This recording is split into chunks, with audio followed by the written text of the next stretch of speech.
All right, I'm here to talk about Julian Erosa versus Ricardo Ramos. Julian Erosa is an excellent fighter, but he's got one glaring weakness, and it's his chin. He's been knocked out multiple times, 7 times, maybe 8 times if you count Artem Lobov on The Ultimate Fighter, which was another concussion for him. And they've just piled up to the point where there's doubt against him in any UFC matchup, no matter who the opponent is, but certainly here against Ricardo Ramos. Even though Ramos isn't the most deadly or imposing striker, he's deadly enough to knock out Julian Erosa. And I'd be really surprised if it happened with spinning back elbow, but that is responsible for 2 of his 4 knockout wins. The other 2, he steamrolled guys in the first minute before getting to the UFC. But it's the primary pick. I'm picking against Julian Erosa's chin. I haven't bet on Ricardo Ramos, even though he's minus one something. He's inside of minus 200. But I think if you're gonna bet on him, wait for the props to drop because maybe you can add some value to that bet by picking him to win by knockout because that is Julian Erosa's primary path to defeat.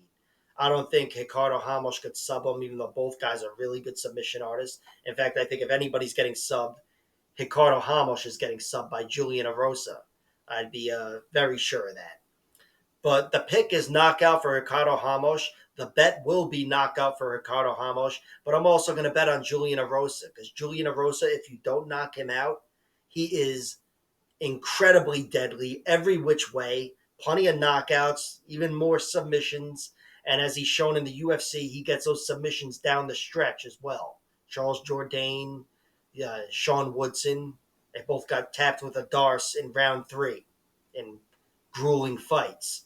So I'd love to see nothing more than Julian Erosa make this a grueling fight. I'd love to see his chin hold up and for him to get Ricardo Ramos out of there. Ramos has been finished 4 times in his 5 losses. I think all 4 finishes do come in round 1, though. So I don't know if I'd expect the round 3 Darce. But Julian Erosa has gone through some guys in round 1 as well. Go ask Nate Landwehr about it. He'll tell you all about it.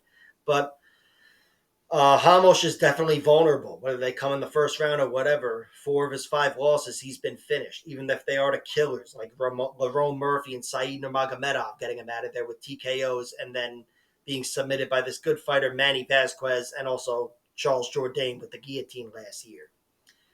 But Julian Erosa is deadlier. He's deadlier certainly than Charles Jourdain. He's the guy that tapped Jourdain. And I think if Ricardo Ramos isn't able to knock out Julian Erosa, I favor Erosa to win, whether it's by submission or by points. Even though if it's a fight he's winning, I'd pick him to win by finish in one way or another. So I will wait till the props drop for this one because these guys have some distinct traits, and I'll see what presents itself. But as of now, with no props, I guess gun to my head, I'd go with Ricardo Ramos catching that chin and knocking him out. So Ricardo Ramos by knockout is the pick, but I'm really hoping Julian Erosa wins, and not just for the sake of my bets, because I really like him as a fighter, and I'm really hoping some nice bets present themselves when the props open. Like, share, subscribe, all that horseshit. Check out my other videos.